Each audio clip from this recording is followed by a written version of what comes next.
But what we're facing isn't a political issue, it's more of a civil rights, human rights issue. And I think that this year it was there, plain black and white. You couldn't paint the picture any more vividly. I mean, I think that they should, if they're white students, should be listening to their black fellow students and brown fellow students to learn about what their lives are really like, as opposed to what they might imagine. And mainly, what I would tell them is, don't sit on the sidelines. Everybody can't be on the front lines, but everybody's got to be off the sidelines. But in order for change to take place, you have to have a change agent in position. You need to have someone that is dedicated. I just think your support is invaluable. I think when you take that step to really show yourself as an ally, that reaches another level of comfort. And also it shows that you are kind of willing to go out of your way to make the effort to be uncomfortable so that we kind of can have that sense of comfort.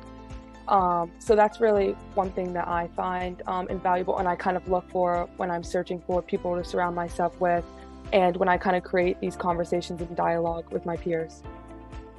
A group like this is just extremely invaluable because it just shows that people are looking for ways to help. As we all continue to learn and grow, we can help others outside of this group learn and grow and how to become advocates. There's an indoctrination, there's a conditioning of the way to do things. And when you step out of that box, a lot of people don't want that type of friction in their life. They don't want those risks. I understand it. I'm not mad at you. But if you really want change, you have to think outside the box. You have to be uncomfortable. You have to say and do things that aren't the ordinary. I'll put something on my mind. You might not know it, but I'm going back to the drawing board and rethink some things. So I appreciate you. So one of the things that we're looking to do is it's a 12-week program. 12-week program. We're about 3 weeks into it now. But in late March, early April, we're going to publish content. We're going to publish policy work that says, this is what we found. This is what we understand to be relevant. This is what we want to see happen. We'll share that with you. We'd love to hear your thoughts on it. Please do. So you're a real think tank. Yes, indeed. We are a real think tank. We are the Teen Think Tank Project. My name is Matthew DeSantis. Those individuals that you saw are our colleagues. They were our collaborators. They were our co-creators. They were our guides in a 12-week journey that myself, my co-founder, Kelly Nagel, and my 9 exceptional high school colleagues embarked on over the last 3 months. And you'll hear from those individuals personally. You will hear about the work that was undertaken. You'll hear about the passion in which they embarked upon this journey. But most importantly, you will hear the growth, both personal and professional, that these individuals were able to exude over our time together. This program is not about me. It's not about the organization. It's not about my co-founder or members of the Teen Think Tank Project Administration. It's about the individuals that you will hear over the course of the next hour and a half. Just to give you an idea of what we will be doing during that time, I'm going to hand it over shortly to the group so that they can introduce themselves and you can get to know them a little better. They will guide you through the content that they produced en route to creating an actual public policy directive that looked to address systematic racism, racism in sports, and racism in our society. We've got a short documentary to provide you with some background on the genesis of our project. We have a policy paper, a good old-fashioned research paper that will look to tackle a thesis and present directives for not only our members, but society at large to utilize in order to address racism in America, specifically racism in sports. Then we're going to reveal a really special component to the project that looks to bring this subject matter, to bring this policy to a whole other level. Then we're going to open it up to question and answer. Then we're going to talk a little bit about the Teen Think Tank Project before saying goodbye to everybody and thanking you for supporting us on this journey. So to kick the journey off, without further ado, I'm going to hand it over to the 2021 Winter Research Cohort of the Teen Think Tank Project.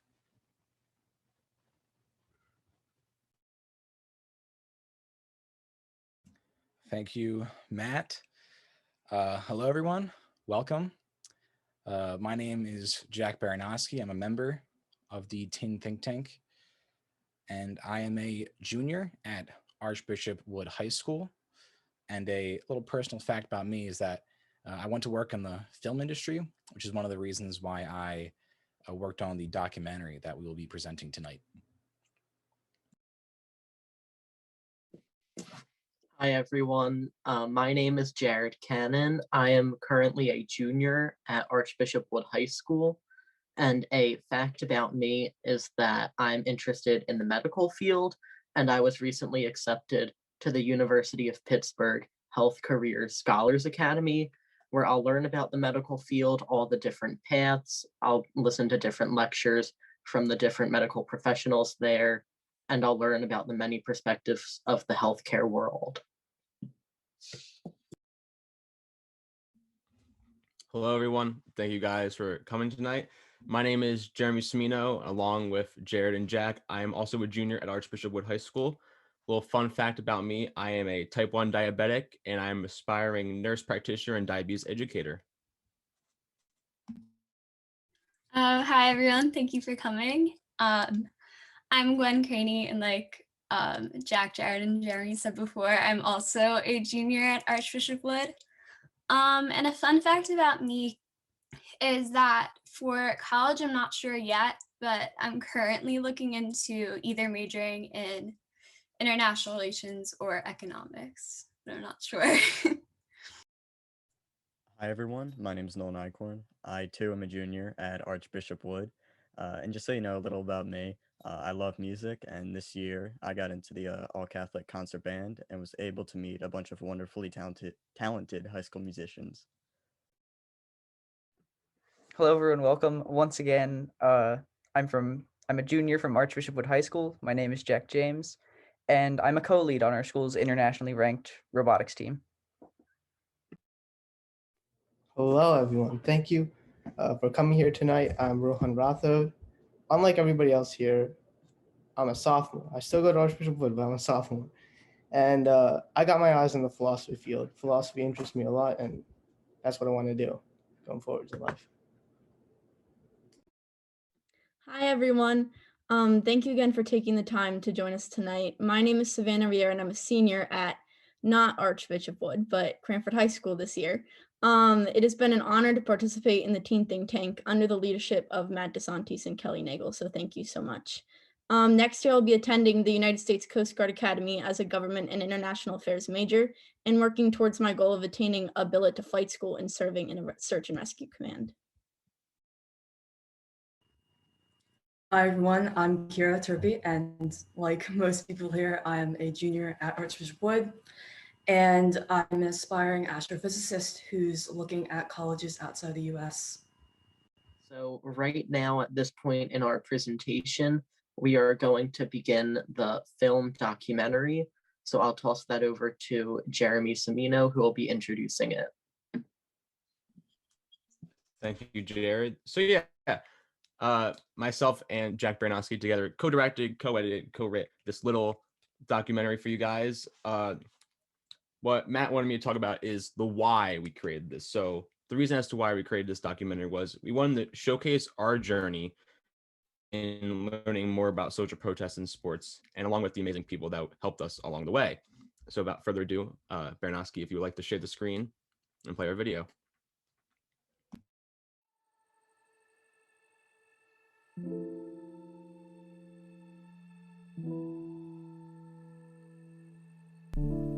On January 5th, 2021, the Teen Think Tank Project met for the first time, embarking on a path that will lead them to meet multiple amazing people on the track to learn more about social protests in sports and all that goes along with it.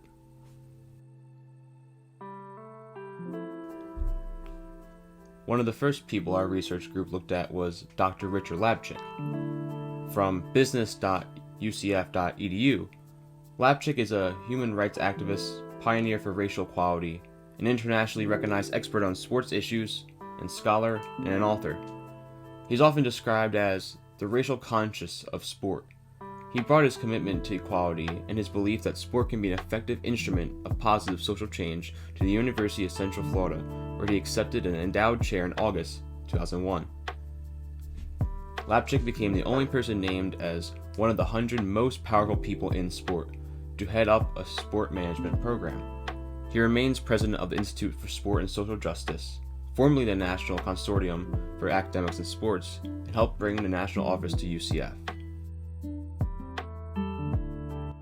Welcome, Dr. Richard Lapchick. It is a privilege to have you joining us on Here's the Problem podcast today. Thank you for having me. I've been looking forward to it.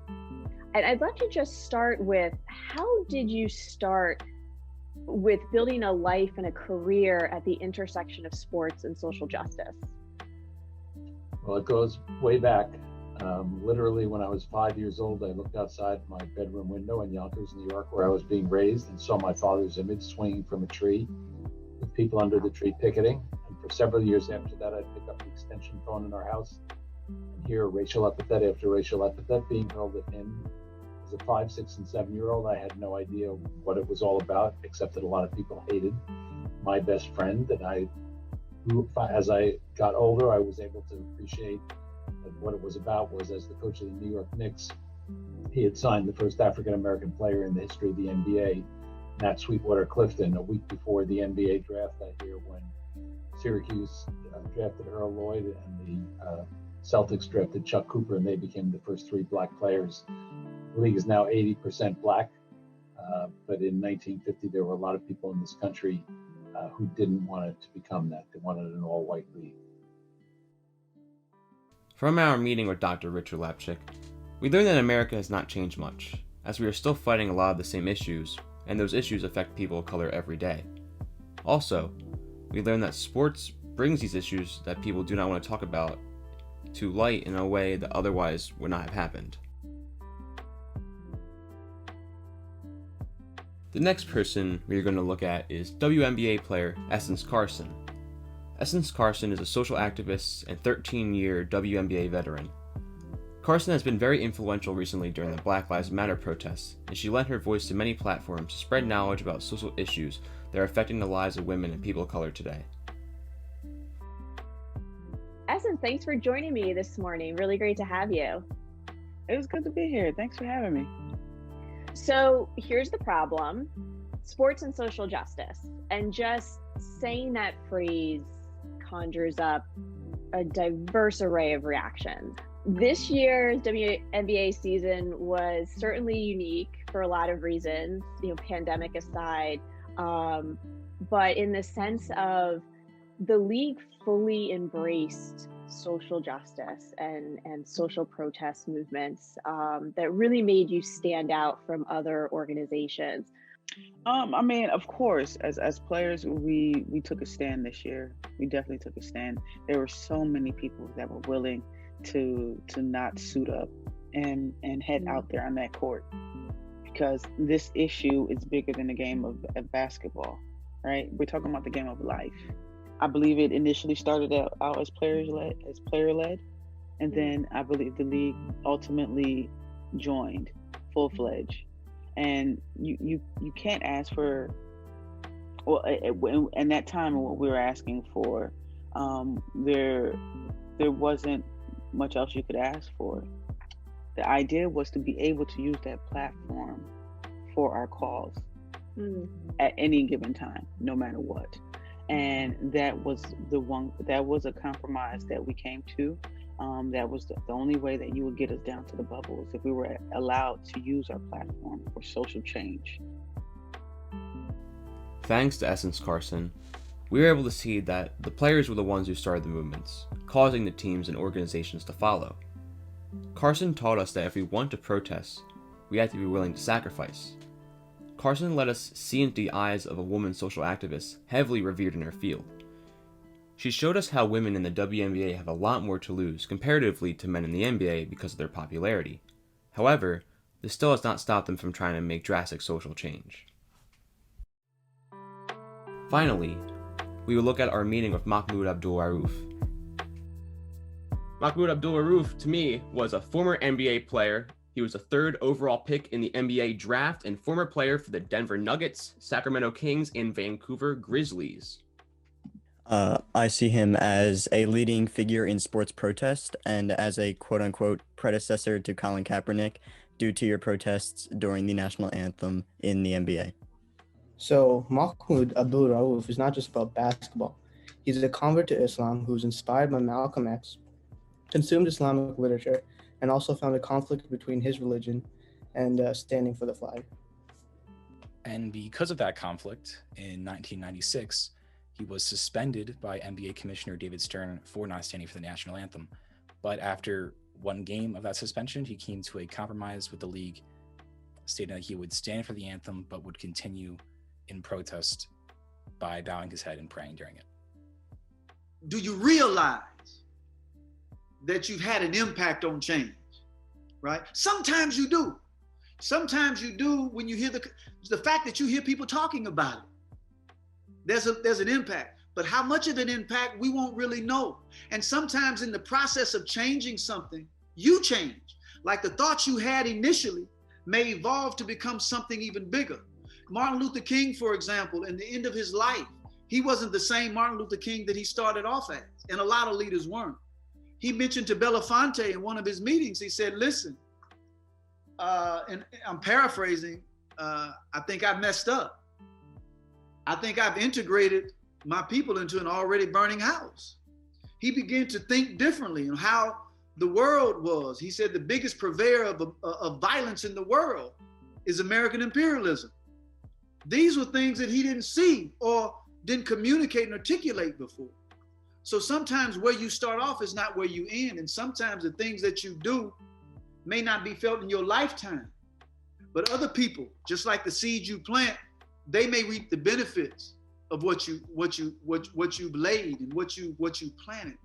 But as Richard Itten said, a political scientist, he said that we have to caution against viewing protest, against viewing resistance as inherently revolutionary. He said, because once it becomes routine, it's easily accepted or anticipated by the dominant authorities and therefore easily molded and shaped into their hegemonic understanding of things, which to me meant that, you know, when protest and resistance become fashionable, right, it loses its power. And we have to be careful not to allow that to happen. Mahmoud Abdul-Rauf gave us the first account of how professional athletes who are trying to make social change are treated. Mahmoud taught us that in order to make social change, we have to be radical and not to be afraid about saying the truth, even if it may hurt someone's feelings. Mahmoud finally showed us that we are all humans first, and then politicians and athletes. Thank you for listening to our process of learning about social protest in sports. We hope that what we have learned will contribute to effective social change in the world. We would also like to give a special thanks to everyone else who offered their insight on social protest in all of its forms. Your work and knowledge is very much appreciated.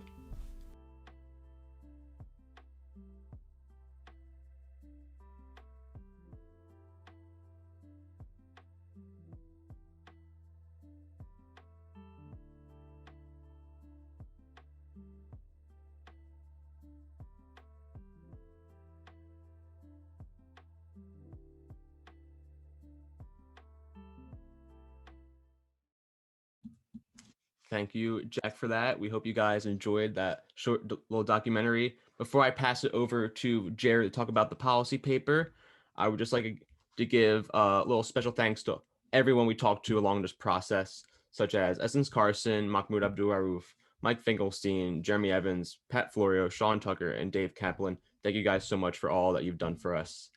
And with that, Jared, I'm going to pass it to you to talk about the policy paper. All right. Thank you, Jeremy, for that. And thank you, Jack, also for making that great documentary. Now, like Jeremy said, we're going to move into the more formal, more academic part of the night, where we will unveil our policy paper. For those of you who don't know, a policy paper is a type of research paper in which you present the research you studied in a way that shows a problem and then your suggested policy recommendation or a solution that can be done to help fix the problem you identified. This policy paper that we wrote was written by Jack Baranoksi, Rohan Rathod, and myself. Much like Jeremy previously stated, we wrote our policy paper to show that there is social injustice in sports today, and something does need to be done in order to fix it. In the policy paper, we will discuss policies to address social injustice issues in the sports industry that hinder the voices of athletes trying to achieve social change. The specific issues we examined were society, business, and politics, and how exactly they serve as roadblocks in the way of achieving social change. I will now turn it over to Jack Baranowski to begin discussing our policy paper.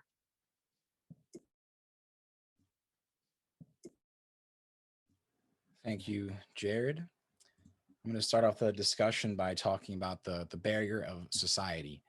Now, society acts as a barrier for athletes attempting to do social change because most people believe that sports and society are completely separate ecosystems. Now, this is a misconception because sports are a reflection of society and they contain the issues that expose society's inequality. Two examples of these are first off, segregation.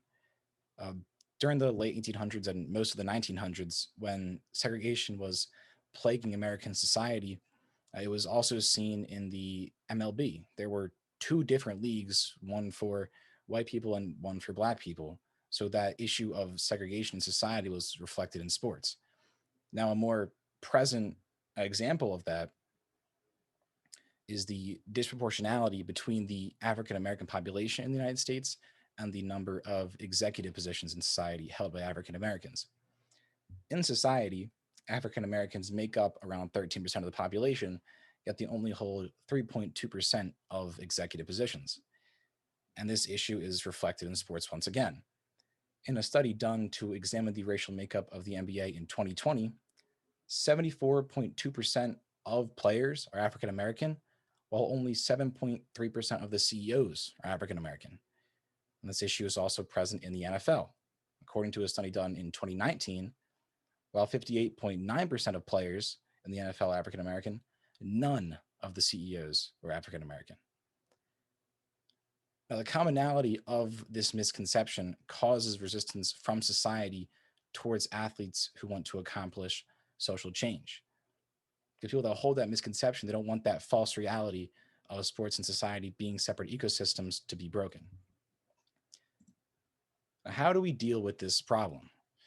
We can deal with this problem by changing that dominant ideology in society, that ideology being that sports and society are these separate ecosystems. And we can solve this by having a sort of sports league coalition where athletes from their respective sports organizations will have an opportunity to use their platform to speak directly to society to influence that dominant ideology. So we can use that sphere of influence that these athletes have to speak directly to society to change how they think. I will give it over to Rohan to talk about business. Thank you, Jack. So business is a little complicated. There are a lot of different factors, as you see in the diagram. There's the sports teams, the sponsors, the athletes, and the fans. They all work together to make the business of sports work. So to start off, the fans are the consumers. both the sports teams and the sponsors market to the fans. The sports teams, they obviously put out sports games that the fans can then watch, and obviously that helps the sports teams with their revenue. So, in that dynamic, the sports teams are, I guess, the sellers of a product. The product is the game, and the fans are the consumers. Sponsors are also the sellers. They have a relationship with sports teams. Sponsors, of course, uh, go to the sports teams and they say, in exchange for some money, or we will give you some money, and you in return will place our logos or our brand where the fans can see. So the sponsors through the sports teams are trying to market to the fans. The next dynamic we want to understand is a pretty simple one. Basically, the fans, they watch the athletes every day, Sunday night when they're watching football. They see the athletes, they see what they do, and the athletes are celebrities, they're role models, and they're people that the fans look up to. And something else that's actually very important to the issue of social justice is the relationship between team owners and athletes. Team owners need a product to basically show fans, and that product is the athletes. It is the game. And obviously, there's no game without professional athletes playing it. So the sports teams want to create something that the fans would like, and they like watching sports. Now, where this gets into trouble is where athletes start doing things that the team owners don't like. This is basically what happened with Colin Kaepernick. He's a good example of this. Colin Kaepernick started protesting. He started kneeling during the national anthem. And team owners didn't really like that. According to Mike Freeman in a book he wrote called Football's Fearless Activist, he stated that a team owner stated that other team owners in the league, in the NFL, viewed Colin Kaepernick as a threat to their revenue model. Basically, by kneeling and by stirring up all this uproar, basically, among people, the team owners were basically losing, the team owners fear that they would be losing approval from the fans. And obviously, the team owners want to keep the consumers, aka the fans, engaged.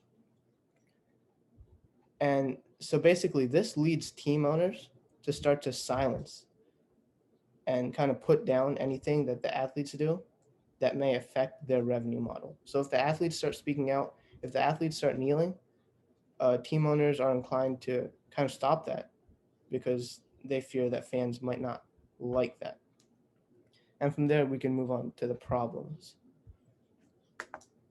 So we have two possible policy recommendations. One of them is an athletes coalition. This was also mentioned by Jack, and it's also useful in the business section as well as the society section.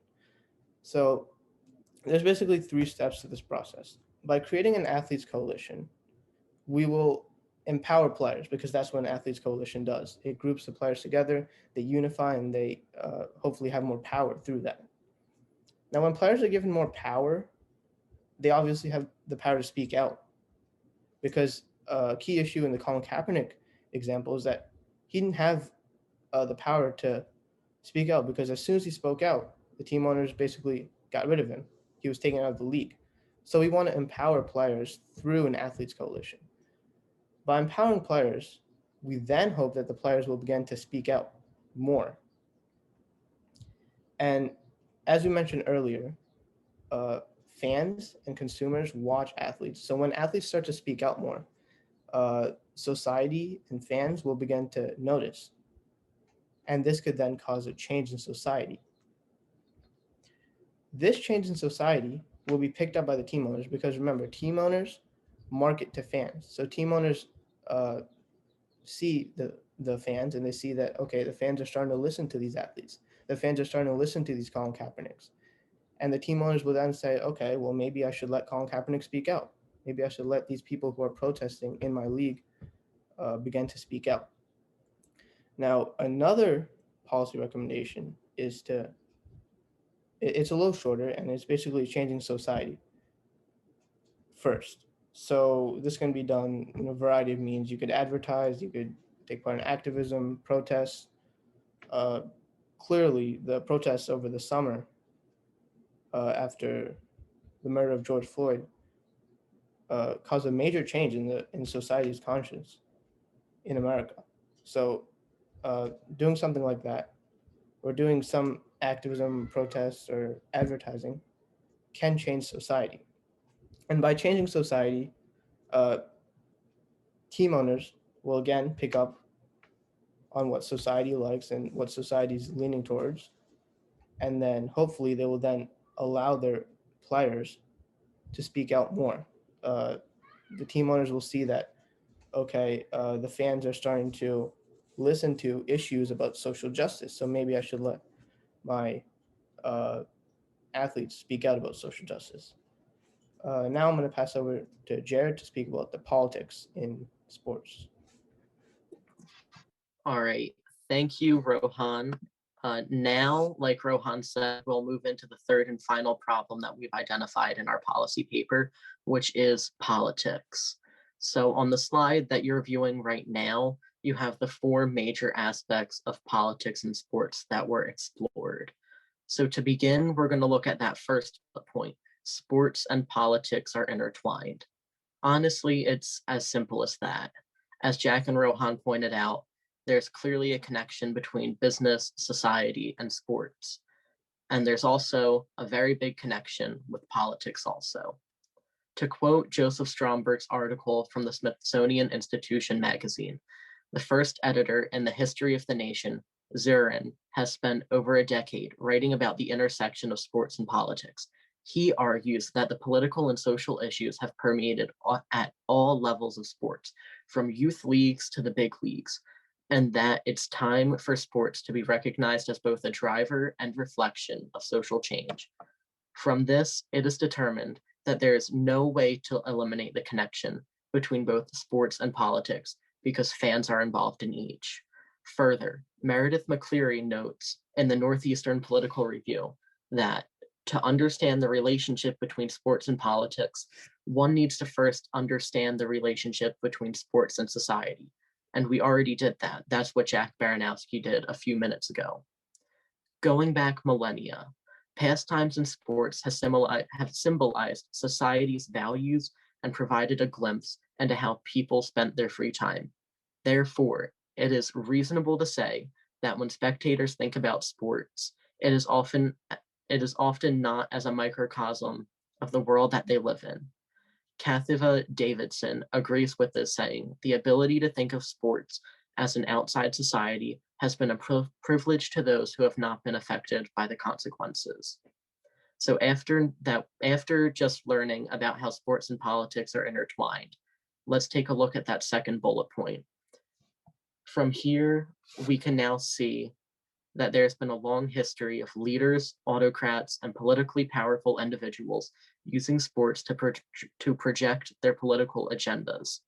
The first person that came to mind, and not for a good reason, was Adolf Hitler.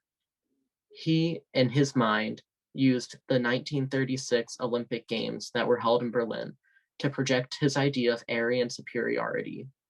Next, there's the example of the New York State Boxing Commission, which banned Muhammad Ali from competing in boxing because he did not want to fight in the Vietnam War. And I quote from Muhammad Ali, "I did not want to go 10,000 miles from home to continue the domination of white slave masters over darker people the world over." Lastly, there's the former president of the United States, Donald Trump, who derided athletes for kneeling during the national anthem.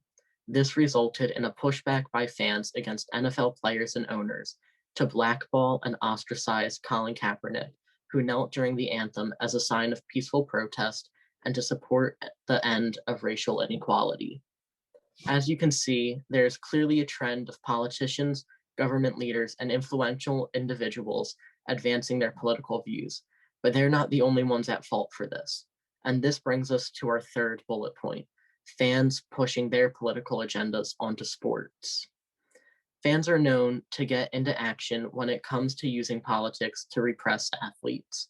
These fans use sports as an escape from the world in which they live in. Life is stressful, and watching a basketball game during the week or going out to a football game on Sunday are examples of how fans relax. But when political messages, regardless who they're made by, infiltrate their pleasure, responses such as "stick to sports" are made. By trying to limit the athletes' use of political and social protest, the fans are in fact engaging in political pressure. The last main piece of evidence that we looked at in this interconnection between politics and sports is the idea of quote unquote sticking to sports. The reality is the idea of social change in society would not be achievable if they did. For example, had Jackie Robinson stuck to sports, he would not have broken the color barrier that existed in Major League Baseball in 1947. Had Kareem Abdul-Jabbar not protested the 1968, Olympic Games, there would not be a search for racial justice like there is today. Had Mahmoud Abdul-Rauf stuck to sports and not acted in line with his conscience, Colin Kaepernick may not have been inspired to engage in his own protest movement. Had Colin Kaepernick not knelt during the anthem, the fight for racial equality would not have picked up the traction it has now. Through protests of athletes and their display of support for movements calling for social change, managers and league officials have begun to recognize this change. And I feel that it is important to mention this. These men are athletes, but before that, they are men, proud men of color. Asking men of color to stick to sports while living in what is known as a white man's world has proven to be impossible due to the injustices they face because of their skin, a matter which is out of their control. To overcome these issues of inequality, these athletes have raised their voices and have not stuck to sports because change is needed. These men, like others, cannot simply shut up and dribble because society cannot look past the color of their skin. So after exploring those 4 bullet points, on the next slide, there are the current solutions that are in place today to this political problem that we've identified. As we have seen, politics in the sports world has proven almost too great a challenge to eliminate and overcome.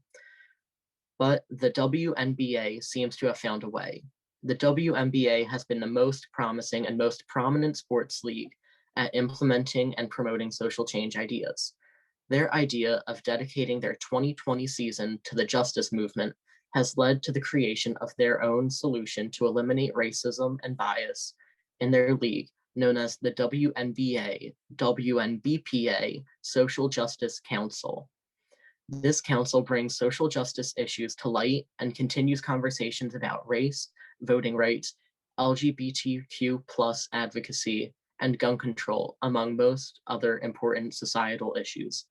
The women in the sports industry have fought an uphill battle for equality with their male counterparts, and this ongoing call for gender equality has segued into this call for overall social change.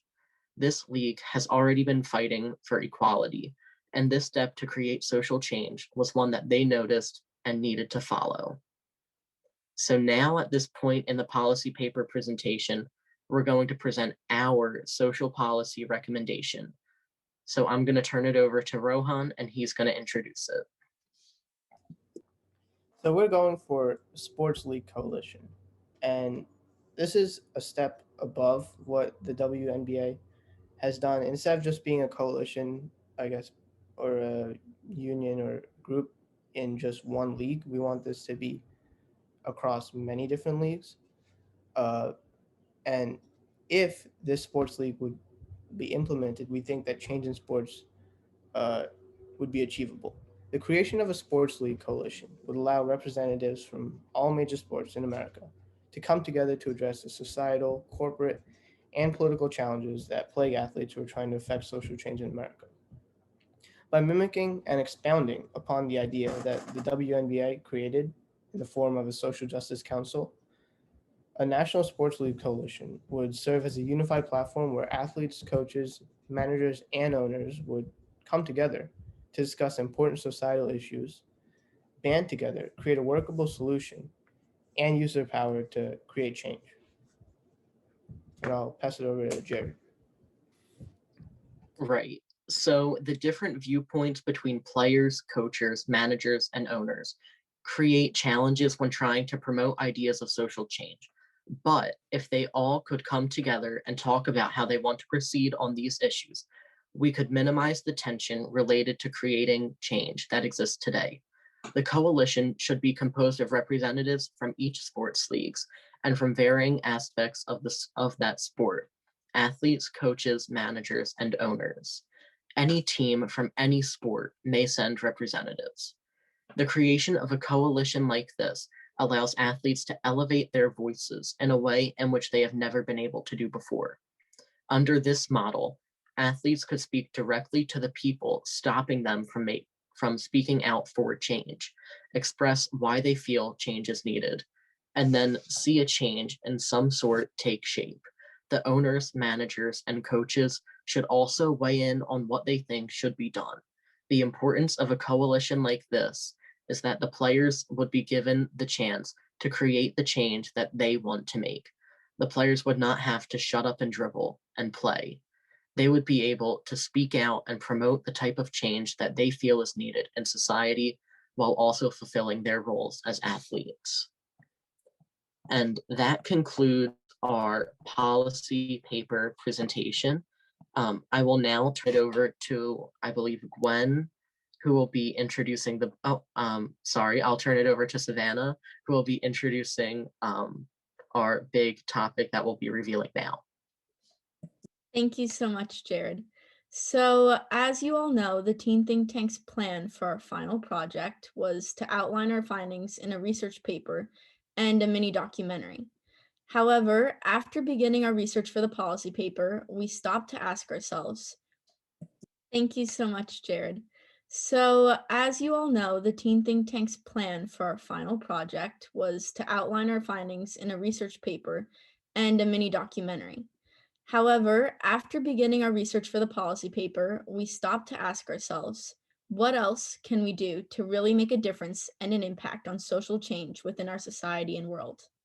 So we started bouncing ideas off of each other, and that's how we came to the idea of educating the youth and reaching out and speaking to them about social change through writing and publishing a children's book, which is the big reveal that Jared was mentioning. Of course, we are a group of teenagers with busy lives and schedules. I personally will be at the Coast Guard Academy in a few months, and the rest of my colleagues are about to start their long journey that is the college application season. But the more we thought about the book, the more ambition we felt to pursue the idea. We realized that we joined this think tank to really make a change and a difference, and our children's book will hopefully help start those important conversations about change. Over the past several weeks, we have talked to an author and close friend of the Teen Think Tank, which is Pat Florio, collaborated amongst ourselves and established a theme, characters, and a detailed storyboard for our book. And we are now currently transitioning to the writing phase of the book. We also recently partnered with former WNBA player Chantel Tremetier, who will be writing the foreword to our children's book and supporting our ideas. So I wanted to thank you again for taking the time to come to our launch party tonight, and I'd now like to reintroduce my colleague Gwen, who's going to talk more about our book. Hi, so I am just going to be talking more about the book itself and what impact we hope that the book will have on the audience and how it will help to spread the message. So just a basic overview of the book. We aren't going to go into too much detail.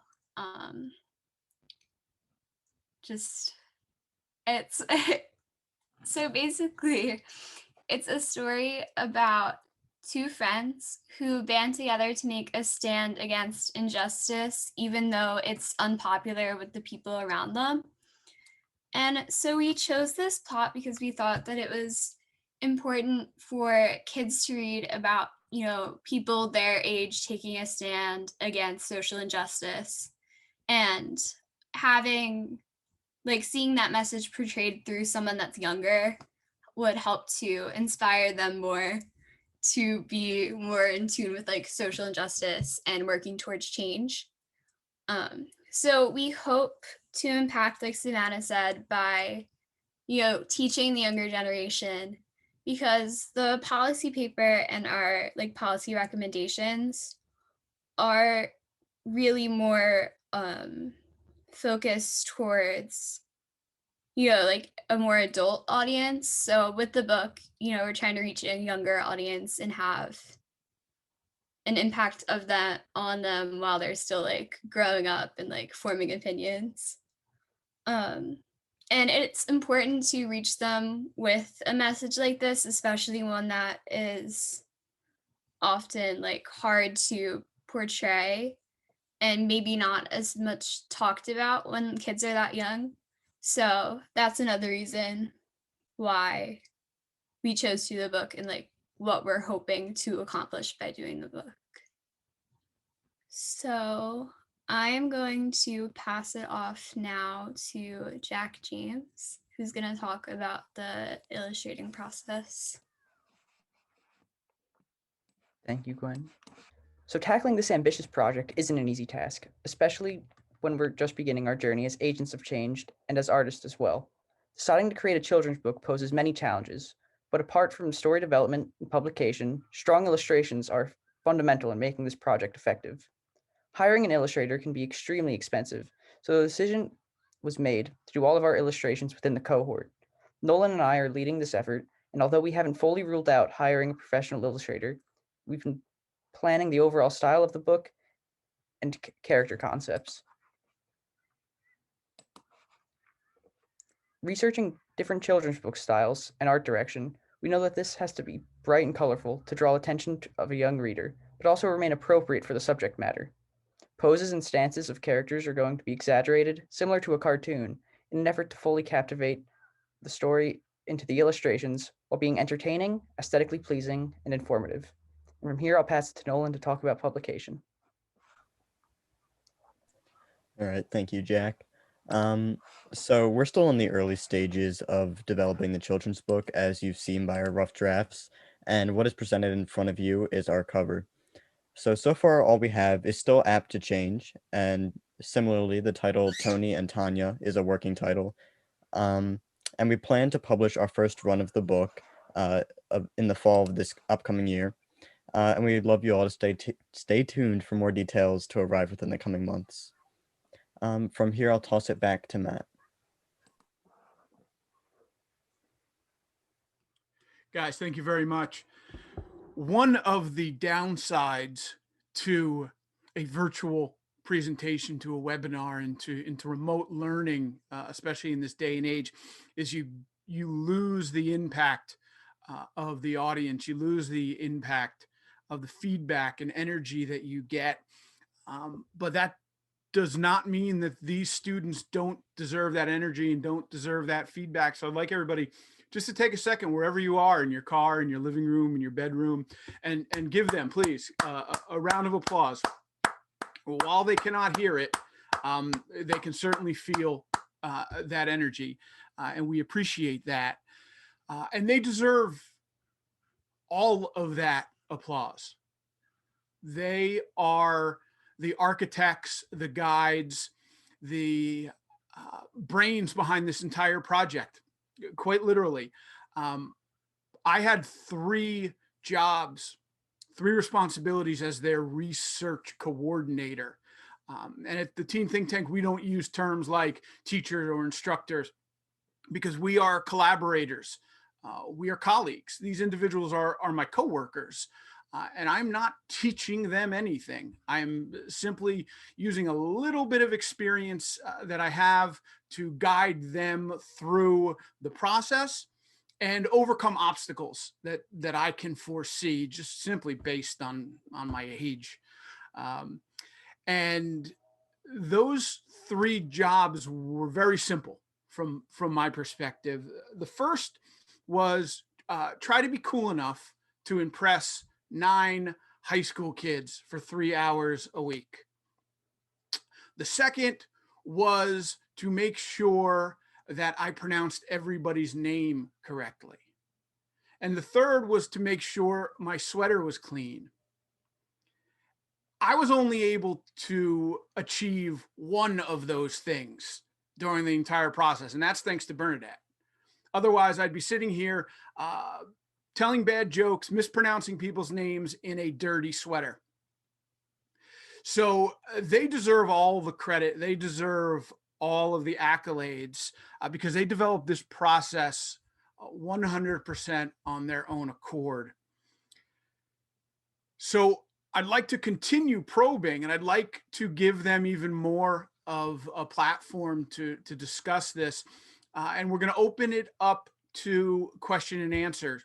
So on the webinar panel, you should have access to a Q&A function.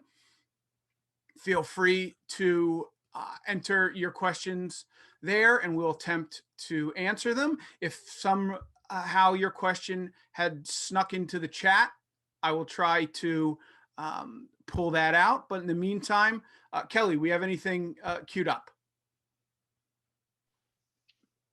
We do. I am going to throw this question out to all of our panelists and make the suggestion to perhaps answer in the same order you introduced yourselves. But which presenter, speaker, or collaborator had the most impact on you throughout your residency? For me, I'd probably have to say Mahmoud Abdul-Rauf. I saw myself agreeing with a lot of what he said during our meeting, and a lot of what he said still kind of rings through my head to this day, months later. So yeah, definitely him. Personally, I'd have to go along with Jack on this one. Mahmoud Abdul-Rauf, he was probably the most influential. Like Jack said, a lot of his words really stuck with me, and just getting to hear from his perspective in real time what he thought and getting to answer our questions, it just really helped move everything along, and it gave us that experience that we were looking for to write from. I'm going to also agree with Baranoksi and Jared there. Mahmoud Abdul-Rauf had a major impact on me. It was just crazy to see firsthand the experiences of a former NBA player that was blackballed by the NBA and how it impacted his life and what processes were taken until he was just pushed out of the NBA. And that just, when I talked to him, it just put everything in focus for me and got me focused on fully creating change. I would say that the most impactful speaker for me was probably Dr. Lapchick, just because I thought that it was really interesting to be able to hear from someone who had been in that area for such a long time and had lived through all of this history with it. And I think that the insight that he gave was really invaluable to our project. Personally, I think Mahmoud Abdul-Rauf was the most influential. When we got to speak with him, you could really feel his energy, even though we're not in person. You could really feel what he was trying to say, and it was great having a firsthand account of things that happened and his experiences in the NBA. It's hard to pick just one, but Mahmoud, certainly his words still stick with me. Be radical, and many of the other things he said. But I also appreciated a lot of people in the arts. There was Tom Leatherbury or Pat, and I really appreciated the energy that was in I think it was the second meeting when we had Connie on. I know we all enjoyed seeing our personalities put on display by someone that hasn't even met us until that moment. I'm gonna go with Mahmoud Abdul-Rauf. I really liked how he was able to tie a bunch of complex thoughts together, and he also showed me how to make change. He explained about the concept of being radical and kind of being the crazy ones who think outside the box and do things that aren't necessarily customary to affect change. So I'm gonna go with Mahmoud.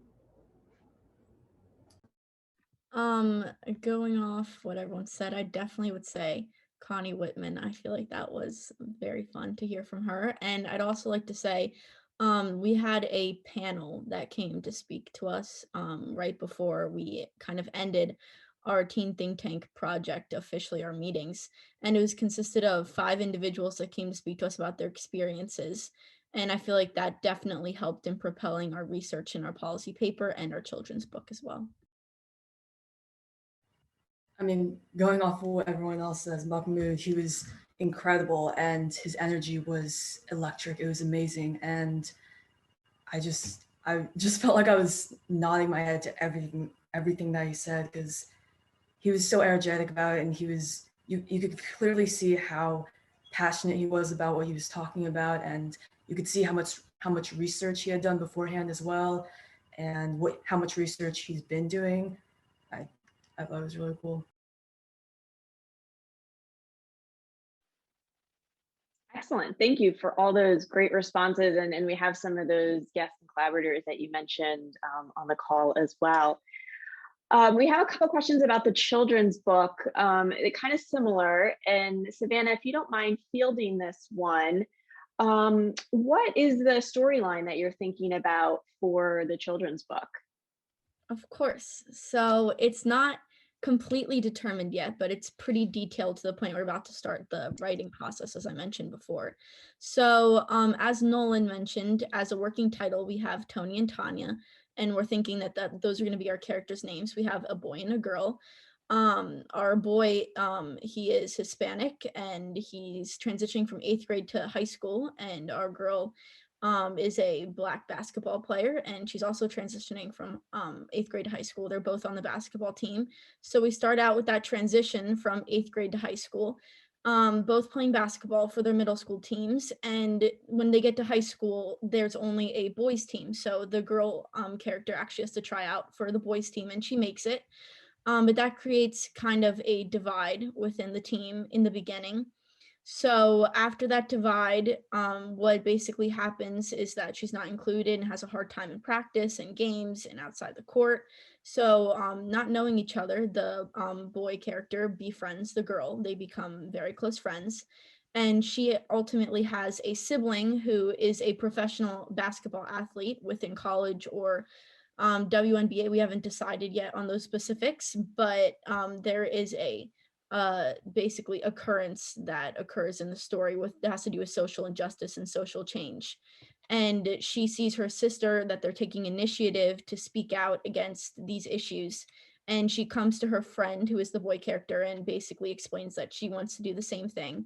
So as I mentioned before, we had a panel discussion that one of our individuals her name was Jordana, and she had a very similar story with her high school basketball team, and they started wearing jerseys in support of social injustice. So she brings up this idea, and her and the boy character wear the jerseys to their next game, but the rest of the team are not in agreement. So after that, her sister is at one of their games, and she comes to discuss the meeting of social injustice to the team after a game, and they all kind of rally together, become friends, and are in support of these jerseys and the social aspect behind it. So it's kind of a story really about social injustice and coming together as a team and as friends for younger children. Our age range is really younger, but we also read, of course, we're not professional authors, so we read online that it's easier to target an age range that's a little bit older, as it will inspire the younger readers to read about their role models. So that's our storyline right now for the book. We have a detailed outline page by page, and our illustrators are working really hard to come up with illustrations for each page, and we're about to start the writing process. So that's kind of the overview of the storyline. Amazing. I cannot wait to hear everything or see everything that's going to be coming together for that. Really, really appreciate that more in-depth synopsis of the book. We have another question. And this is for everyone, how do you all plan on bringing your findings back to your home schools or communities? And again, do we want to go in introduction order just for the sake of convenience? I haven't thought too much about that yet, but I could definitely share. I know just from what I worked on, especially because I worked on the policy paper, that's a pretty easy thing just to share around in the video as well. I agree with Jack. I think sharing our findings and sharing our documentaries would be a great way. Early on, I said something along the lines of we need to create a conversation, and then with one conversation comes others, and then that's how change is made. So I think if we can take what we've learned here and bring it to our schools, whether it's like an educational class, or it's a club after school, where we try and do something to continue this work that we've started here. I think that would be a great way. Jared, I agree with you. I was actually going to quote you how you talk about how conversation's like the most important thing. You got to keep talking about these issues that are real in our world. And now that our teen think tank project is ending where we started, we had to keep going, keep talking about these issues, keep bringing in more people, keep spreading our knowledge, our findings in order to keep creating social change, not just end with our findings, keep pushing for more social change in the world. Yeah, I agree with what you guys said before. And I think that like having the policy paper and like the documentary is an easy way to like show that to people and like distribute like the ideas and stuff. And I think that it's also just like not only just like bringing the ideas like to school, but like also beyond, and just taking what we've learned from the sessions and like from speaking to everyone and just bringing that with you and keeping that as like a part of your message, like going forward anywhere you go. I think a good idea, at least at Archbishop Wood, we have a weekly newsletter. Putting something in there would get it out to not only the students, but also parents and associates of the school. I think it'd be a good way to really just spread it amongst a large portion of people. I think in a way we already are kind of spreading the message, because I know just because most of us go to the same school that we're talking about the cohort with our friends and what we're doing, and we're posting on social media about it. Like for this event, we were posting on social media, among other things, like the podcast. So I think we already are spreading awareness, and I think continuing to do that, possibly on a greater scale, is how we'll achieve. Yeah, I'm gonna second Nolan here. I think the newsletter is a really great idea to bring these ideas that we discussed in the Teen Think Tank to the school community. And I guess just talking about it and bringing it up with friends is also a good way to bring the ideas from the Teen Think Tank to the school.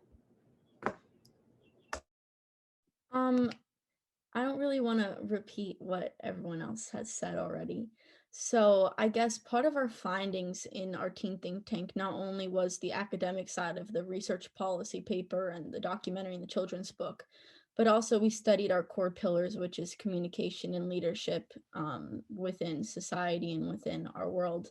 So I think that, and really what it means to be an agent of change, I feel like that's really important to bring home. And I think you can do that by standing up for what you think is right inside or outside of your community and your everyday life. And I also think the fact that I feel like we all say that teenagers have the opportunity to change the world, but it really is true. I mean, never would I have thought that I'd be sitting here writing a children's book 3 months from leaving to college, but it's truly amazing. So I think that mentality is really important to bring home. Yeah, everything that everyone has already said. Like Savannah said, I don't want to sound like a broken record, but I think one thing that we'll all have is a very unique perspective when it comes to these kind of conversations because of the intense research that we've done. And as far as bringing it into schools, we now at Archbishop Wood have an African American Studies class that's opening to seniors next year. So I think that will bring a good view into things and some new information, maybe some more contemporary information as well. Excellent. I'm going to throw this question out to whomever wants to answer. Do you plan to use this content for your college essays or for part of your college resumes?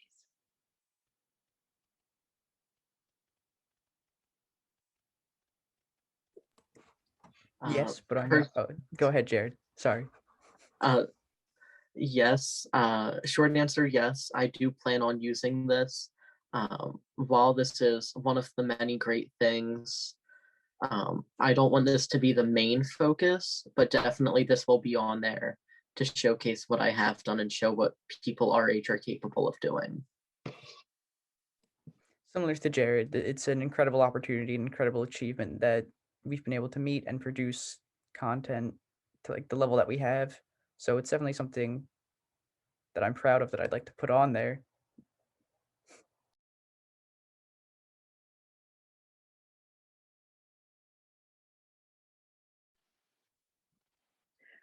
Okay, we have time for one more question. And again, open to anyone who'd like to answer. How has this experience differed from the traditional school project?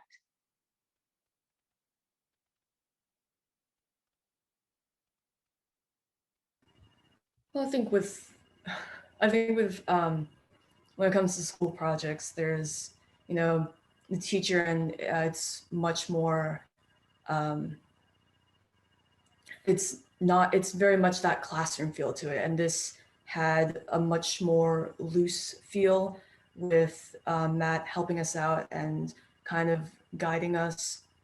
And it's something that we're all really passionate about. We're not all super passionate about every single project that we do in school, but this is something that we've all come together with a common goal, and we're all just trying to make a change. And I think that our end goal has really helped us work together in a unique way, different from school.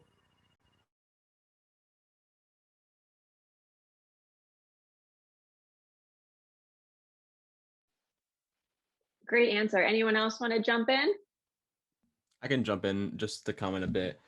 Definitely different from a school project. A lot of commitment goes into this. Like, as Matt said, he said it was 3 hours a week, but outside of those meetings, we were all still working very hard.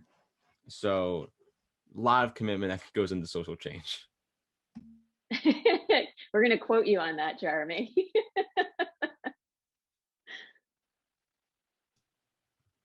Great. Well, appreciate everybody's questions. Appreciate all your thoughtful answers.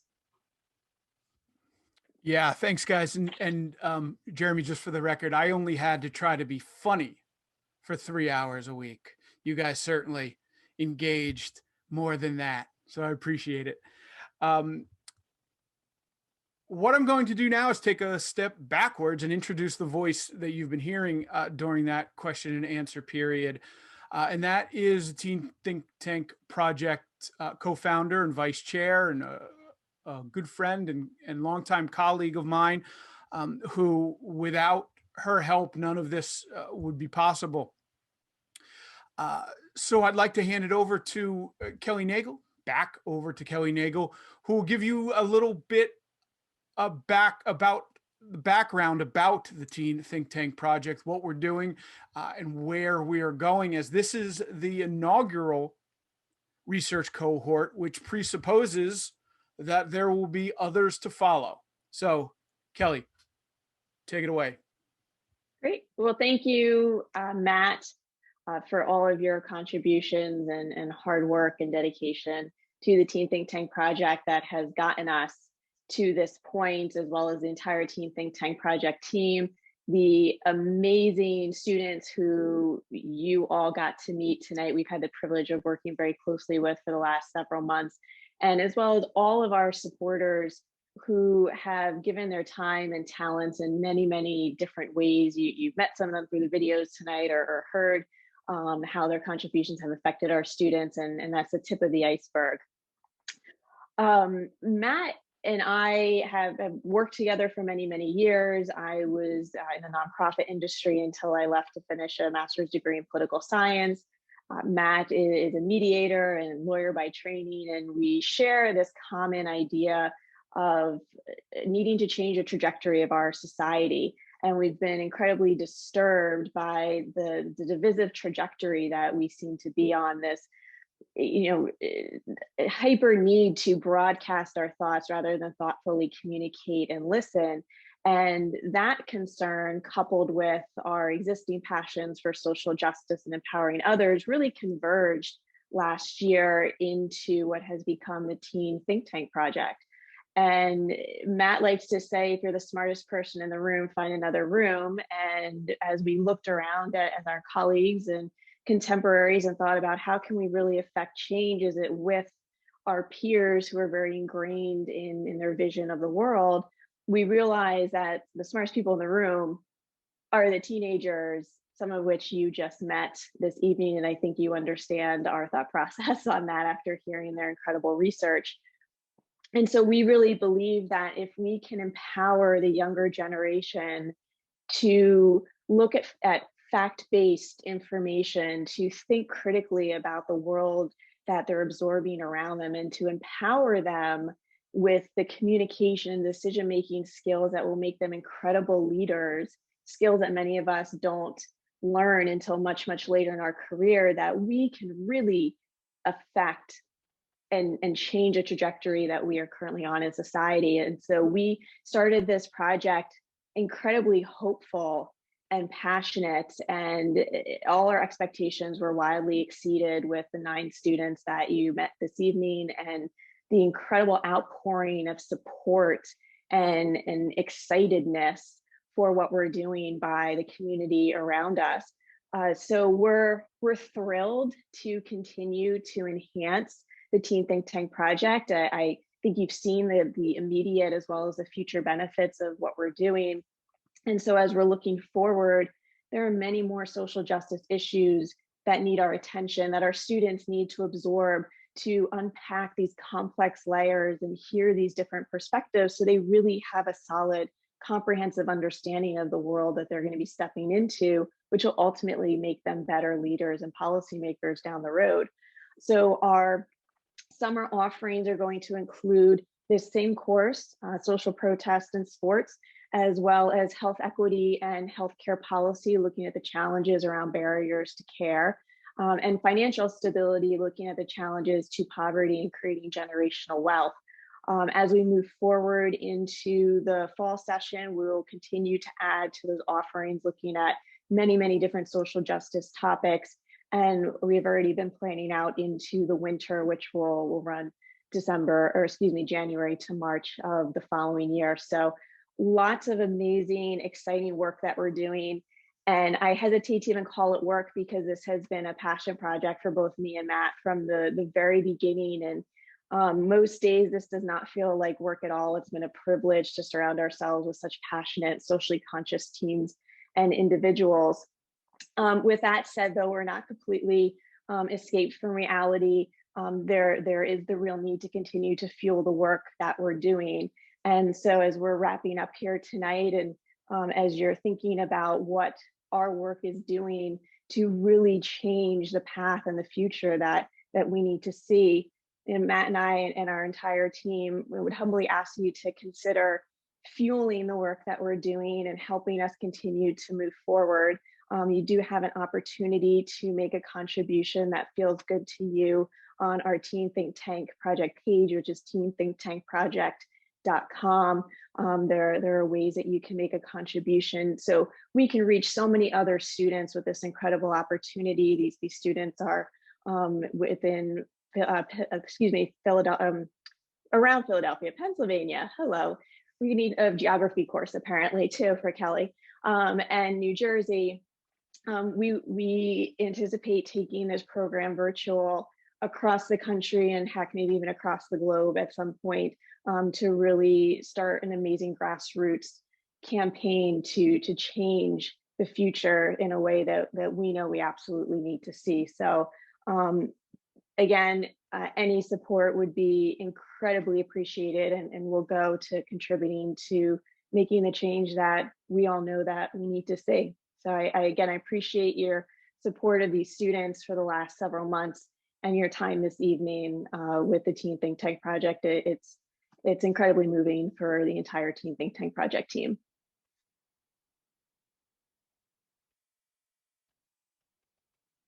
And Matt, you're on mute.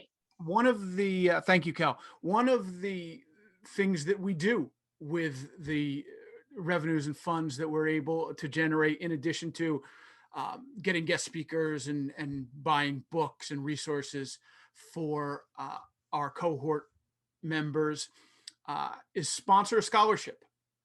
And at the outset of this program, I had promised the individuals of the cohort that they would be eligible to apply for a $500 scholarship that was limited solely to the members of this particular cohort. And while I did not have the $500 handy at the time, I went on a limb and said that this program would garner enough positive attention and accolades that I would be able to scrape those funds together. And I'm pleased to announce that with very thoughtful contributions and help from some colleagues, including an individual who we'll meet in just a second, that scholarship is $650, which is not bad for an inaugural startup program.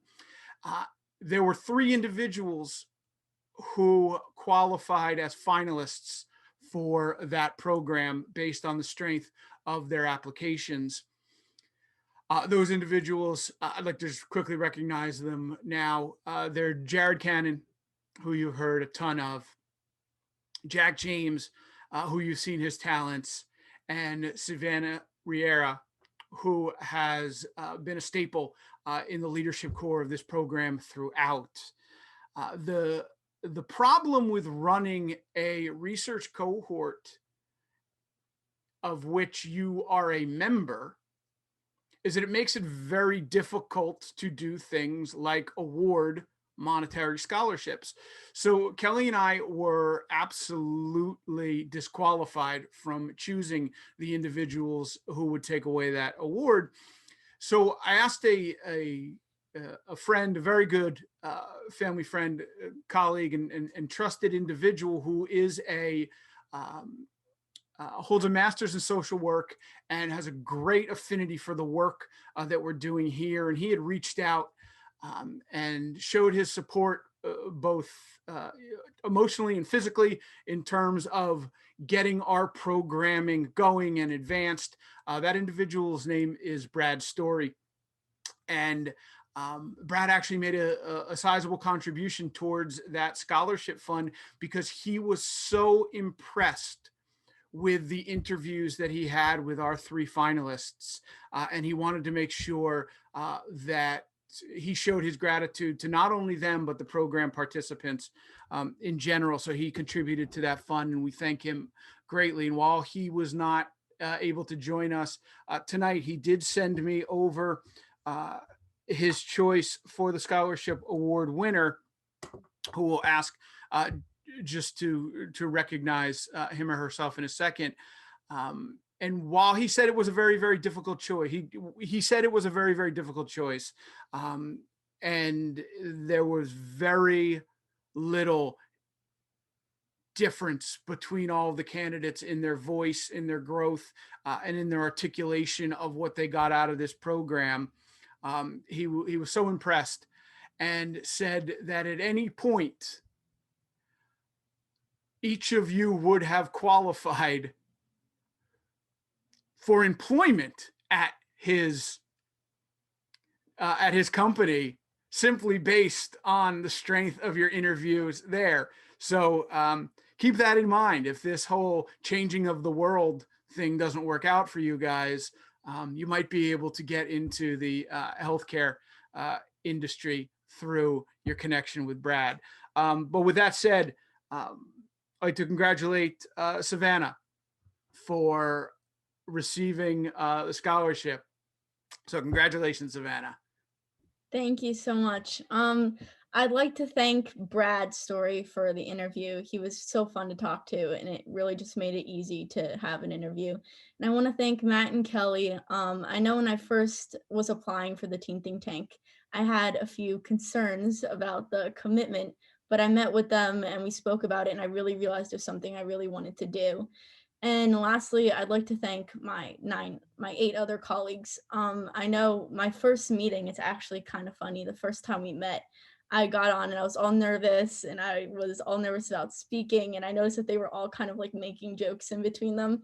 And after like an hour of the meeting, I finally realized that they were all really good friends and all went to school together. And I was the only one who lived like a bunch of miles away. But they've been so funny and so great to work with. They're such intelligent people. And I already know that they're going to do great things in the future. So thank you so much to everyone. Thank you, Savannah. And just quickly as an aside to punctuate that, one of the assignments early on in our process was to interview individuals within the cohort that either there were 2 interviews you had to conduct. One was to conduct an interview who had the same communication style assessment that you did. And the second interview you had to conduct was someone who had a different communication style assessment. So in theory, each member of our group had to participate in 2 interviews that had to answer 3 or 4 questions and were probably 5 to 10 minutes at length as prescribed. Upon going through the recordings of those interviews, it became apparent that this group of 8 other individuals from the same school took a significant interest in the one outsider, because the amount of interview tape we have on Savannah probably touches 4 to 5 hours worth of conversation over the course of 6 or 7 different interviews that her colleagues conducted. So early on, she proved that she belonged, and she proved that she was a worthy teammate. So congratulations, Savannah, but also congratulations to Jack and Jared. It's certainly not the last we've heard of you guys, and look forward to working with you again. With that said, I'm going to turn it over to Kyra Turpie, who will have some closing words for us. Thank you, Matt.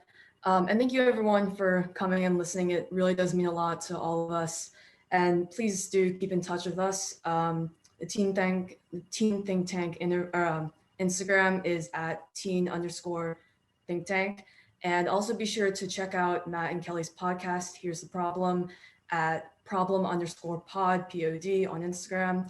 And check our website as well. That's going to have the video that Jack and Jeremy worked on, and it'll also have the formal policy paper. And also, just while I have the figurative microphone, huge thanks to Matt and Kelly for taking a chance on all of us. It really means a lot to us. And like many of us know, and like some of our guests have said before, this journey isn't over for us. We still have a lot more to do, and we just hope that you'll be there and you'll be able to come along and see what we get to do. We have to go through what we have to. You know, we can always look back and say, man, if I'd have knew then what I know now, right? Well, it just wasn't the time. I had to go through that to get to where I am, you know? And you're right. Maybe sometimes if that would have happened, maybe I wouldn't have been in the NBA, right? If I would have caught on to social activism that early, maybe I wouldn't have. They already say I can't keep my mouth shut, right? Man, shoot. He just got back into the league with Vancouver. Then the planes hit the building. He had 1 more year on his contract. All he had to say was, but he couldn't keep his mouth shut but that's what I eventually evolved into. You know, it's like, look, man, I want to go out swinging. I want to live and die with a free conscience and a free soul, whether people like it or not.